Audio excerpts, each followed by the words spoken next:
Dorla. That's our sheep. So that little laneway is just off that mini roundabout. That's it. Yeah, that's that. If you want to come down this way, come down a bit. Yeah.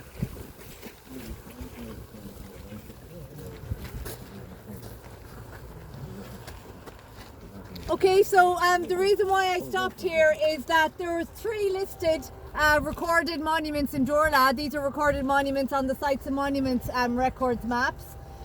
We're standing between 2 of them at the moment. As you can see here in front of you is a fort. This is known as a bivalate ring fort, so it was enclosed by a double ditch or earth ditch. That would have been where the human habitation, where the houses would have put, which would have literally been thatched with a bit of daub on that. And then the other, generally that came with a bivalate fort or any kind of a ring fort. I should say that this is a ring fort, I suppose, first and foremost. Ring forts are our most common archaeological feature on the Irish landscape. There's estimated to be about 60,000 of them in the country, and Sligo would have a very high amount of them for the size of its county. But so they're not a military fort, they were always a human enclosure, so or a human habitation, should I say. So your human habitation areas, and you can see pictures here, you know, they're done roughly of what the huts would have looked like. And beside that, you would have had an enclosure. Now on the maps, the enclosure is meant to be behind you. There's no physical sign of the enclosure in the ground. It's long gone. For whatever reason, it was flattened or farmed. I don't know, but it's gone. But because it's listed on the map, we must still protect it and we leave it.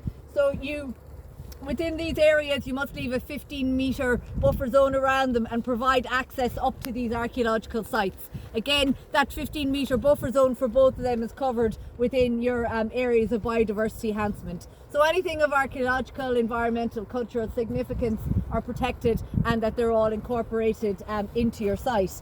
Also, we're looking across at the Gate Lodge for Markree, just there across the road, if anyone can see it. Markree itself is a huge wooded estate, and who knows, maybe in phase 6 or 7, if the council are listening, we might have a bridge going across there to connect to that woodland, hopefully. Or a zip line from the tower. Yeah, a zip line, if the council are listening, you know, as our important stakeholder.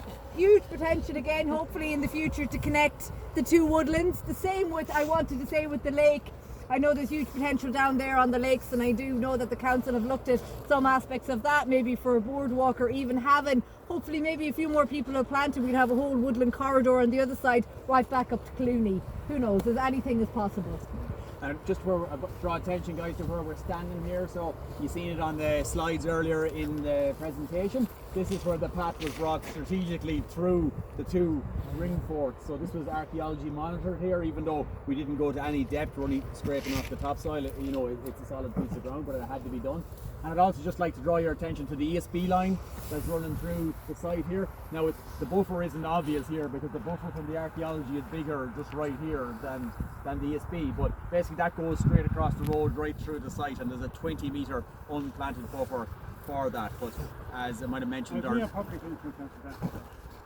ESBs are one instance, well, no, we see once you create the buffer, then they're basically buying right away off you. So they're paying you for loss of earnings for no trees on the ground, and once that, then they've legal right. They've legal right to maintain the lines anyway. Yes, you couldn't stop them anyway. But when they pay you for that, then it goes up on the land direct as, you know, as a right away. You know?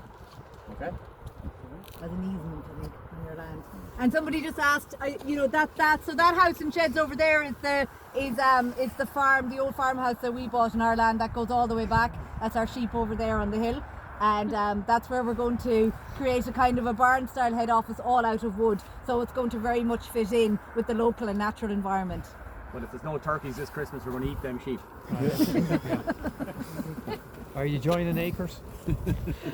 No, terrible scheme. Model forestry we're doing. No acres for us, no. Right, but we're keeping our entitlements. You're entitled. Right, folks, we'll make our way back. We've one more stop on the way back to the car park. I love the band.